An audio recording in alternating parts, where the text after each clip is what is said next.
હાલો, જય શ્રી કૃષ્ણ. મારા કિચનમાં આપણું હાર્દિક સ્વાગત છે. આજે આપણે બનાવીશું ચૂરમાના લાડુ. આજે આપણે નવી ટ્રીકથી સ્વામિનારાયણના મંદિરે લાડુ બને એવા આપણે લાડુ બનાવીશું. એક પેન લીધી છે, એમાં 1 ચમચી ઘી ઉમેરીશું.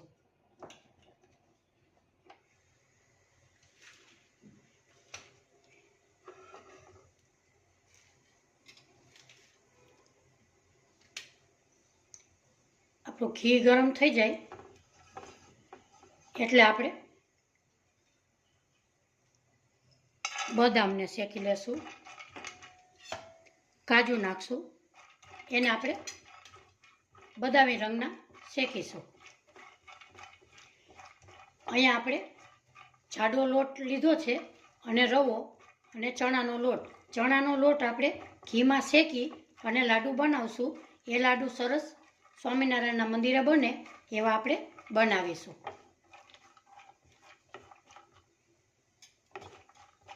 બદામને કાજુ રોસ્ટ થઈ ગયા છે, આપણે નાખશું કિસમિસ.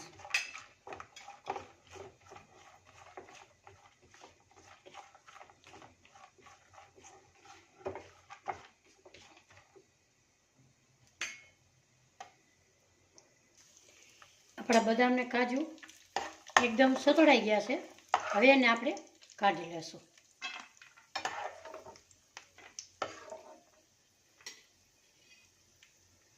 એ જ પેનમાં થોડુંક ઘી ઉમેરી અને ચણાનો લોટ આપણે લીધો છે 1 કપ, એને આપણે શેકીશું.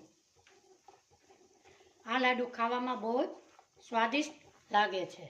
આને આપણે બદામી રંગનો શેકવાનો છે. તમારે આની ઘીની જરૂર પડે તો તમે 1 ચમચી ઉમેરી શકો છો.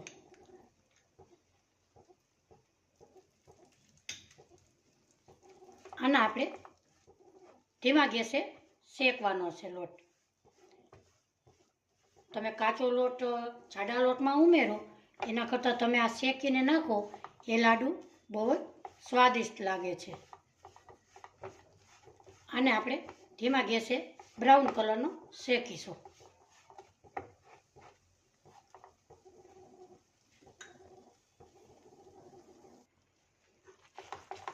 આ ચણાનો લોટ શેકી એ લાડુ તમે ઘરે જરૂરથી ચોક્કસ ટ્રાય કરજો. મસ્ત એકદમ સરસ બનશે. આપણે એકદમ આવી રીતે બદામી રંગનો લોટ શેકીશું.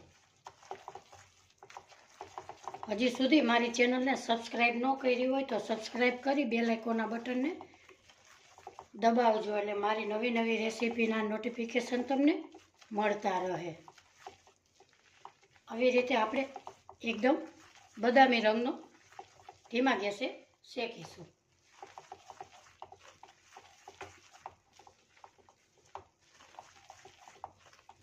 જેમ જેમ ધીમો શેકાતો જાય એમ એની સુગંધ સરસ આવતી જાય છે.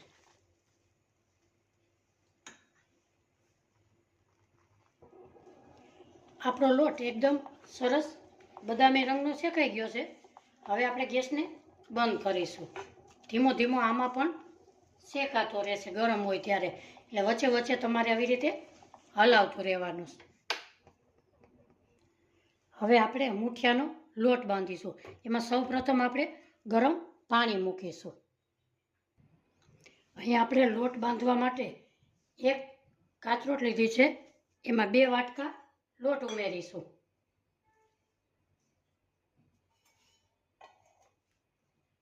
એક વાટકો રવો નાખીશું અને આપણે મોણ નાખીશું. એને આપણે ગરમ પાણી નાખી જઈશું અને લોટ બાંધીશું.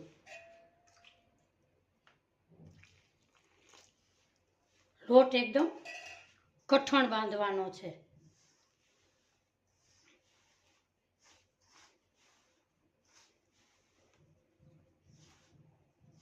થોડું થોડું પાણી નાખી અને લોટ કઠણ બાંધતા જશું.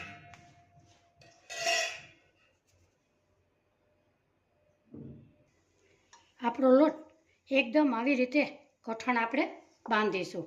એને આપણે આવી રીતે ભીંડિયાને શેપ આપીશું. એને આપણે આવી રીતે ભીંડિયા કરીશું. આપણે તેલ ગરમ કરવા મૂકેલું છે. બધાય ભીંડિયા આવી રીતે આપણે વારી લેશું.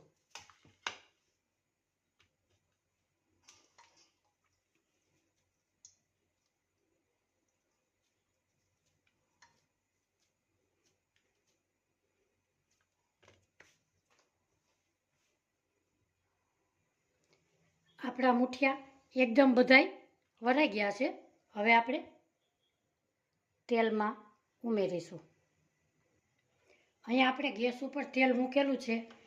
તમારે ફાસ્ટ ગેસ નથી રાખવાનો, નહીંતર અંદરથી કાચા રહેશે અને બહારથી એકદમ ચડી જશે. આપણું તેલ ધીમા ગેસે આવી ગયું છે. હવે એમાં આપણે મુઠિયા કર્યા છે એ ઉમેરશું.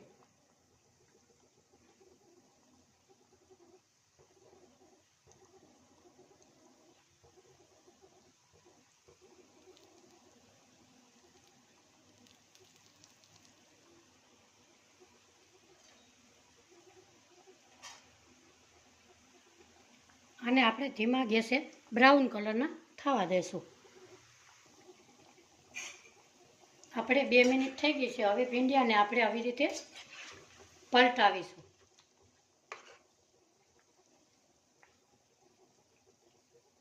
એને આપણે બ્રાઉન કલર ન થાય ત્યાં સુધી આપણે શેકીશું. આપણા ભીંડિયા એકદમ બ્રાઉન કલરના થઈ ગયા છે.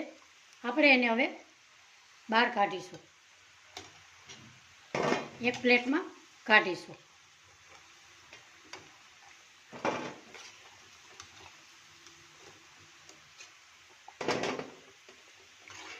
એને આપણે 2 મિનિટ ઠરવા દેશું. ધીમો ગેસ કરી અને બીજા પણ ઉમેરી દેશું.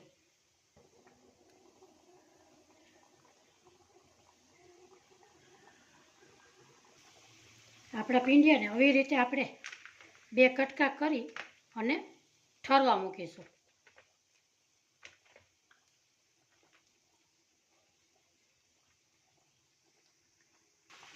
આપણા બીજા ભીંડિયા નાખેલા હતા એ પણ બ્રાઉન કલરના તળાઈ ગયા છે. એને પણ આપણે બહાર કાઢીશું.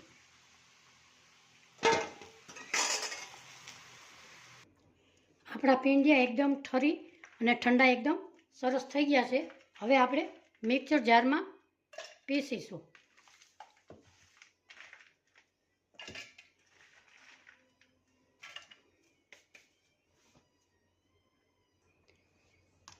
મિક્સર જારમાં આવું સરસ બારીક એકદમ આપણે પીસીશું.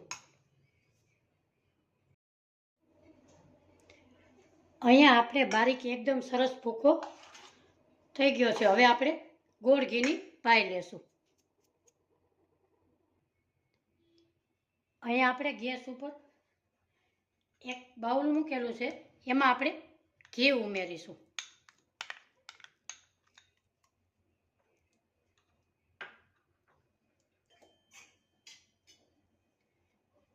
એમાં આપણે ગોળ ઉમેરીશું.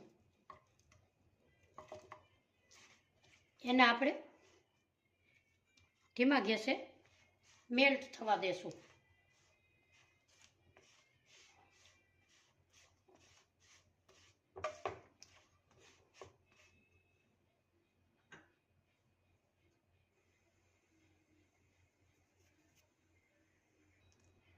આપણો ગોળ અહીંયા એકદમ સરસ મેલ્ટ થઈ ગયો છે. હવે આપણે બદામ કાજુ શેકેલા રોસ્ટ કરેલા હતા એ ઉમેરીશું. એલચી પાવડર, ખસખસ અને જાયફળ. અને આપણે ઓલો લોટ શેક્યો તો ચણાનો લોટ એ ઉમેરીશું. તમે આ જરૂરથી ટ્રાય કરજો. સરસ મસ્ત લાડવા થશે.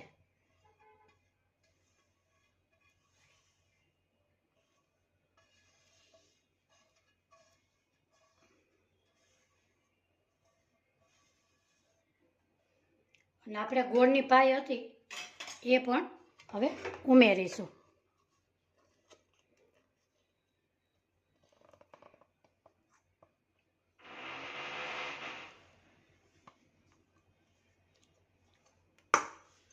એને હવે આપણે મિક્સ કરીશું.